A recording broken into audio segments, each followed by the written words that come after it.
Thanks for joining us live on sports.com. I'm Michael Artsis in studio in New York City, joined by Evan Cline of Cline Racing in Minnesota, actually Missouri. I screwed that up on you folks. He's in Missouri for the 100 Acre Wood Rally.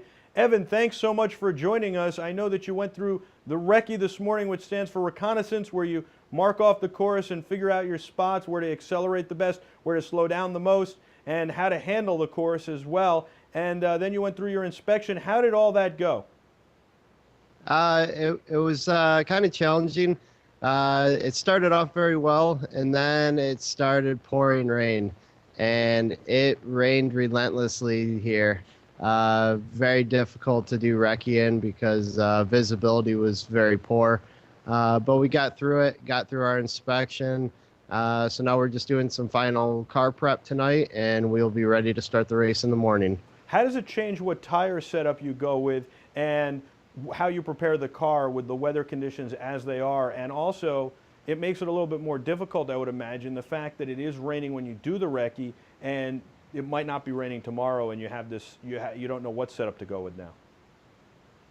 Yeah, it's definitely going to change. The ground's probably going to be pretty soft, so what we'll use is we'll cut the tires so it has a little bit wider lug, so it can sweep the mud out a little bit better, as opposed to keeping a tighter lug for dry gravel.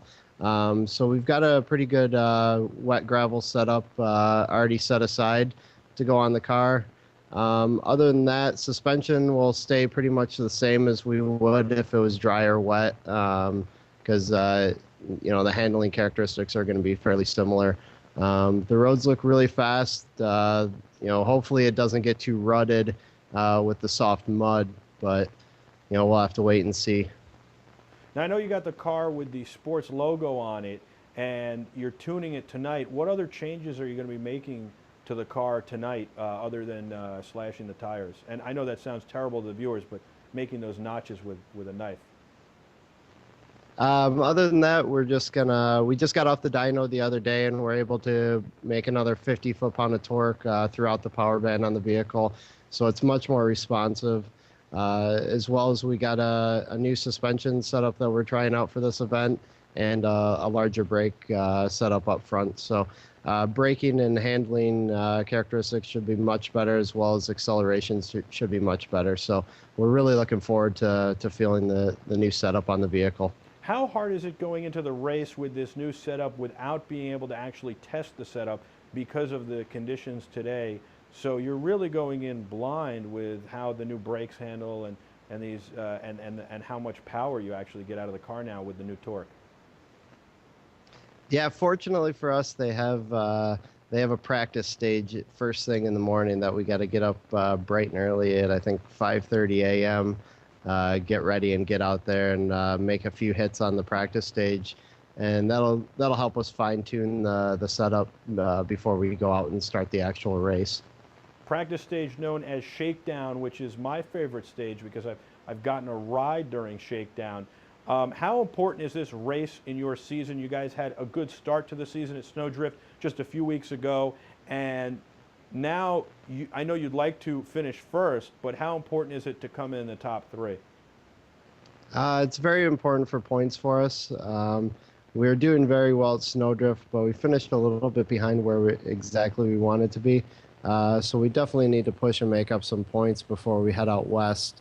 The next three events after this are all 6 weeks apart, so it's going to be very pinnacle for us to get good points here, as well as all the other events, and make sure that we don't have any DNFs.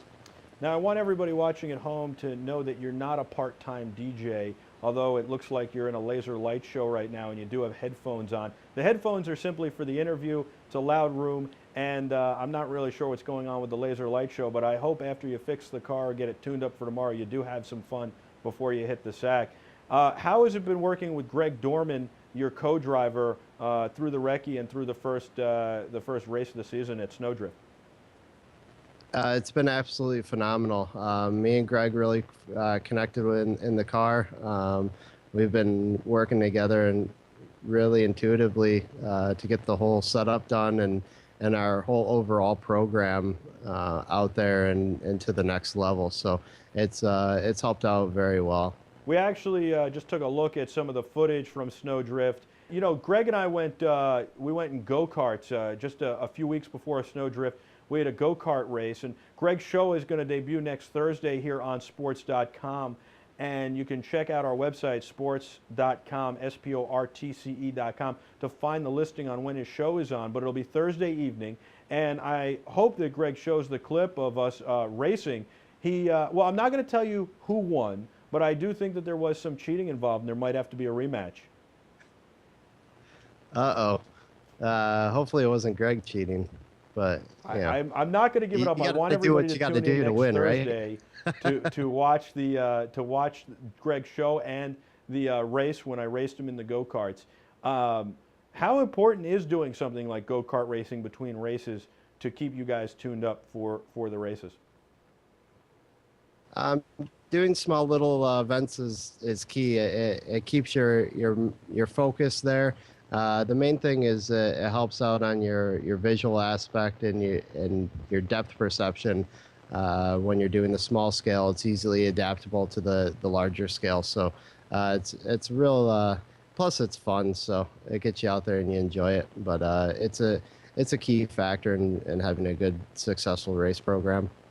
All right, well, I know that you're about to leave for the night to get the car set and to get yourself into bed early and rested up for tomorrow, where the big race starts. Wish you the best of luck racing in the Cline racing car with the sports logo on it. We're excited about that, and we look forward to hearing more about your progress and seeing you on sports regularly, as well as Greg's show next Thursday night. Excellent. I look forward to it. Thank you very much, Michael. Thank you. Good luck. And as they say, kick some butt. I'm Michael Artsis for everyone here at Sports saying thanks for watching.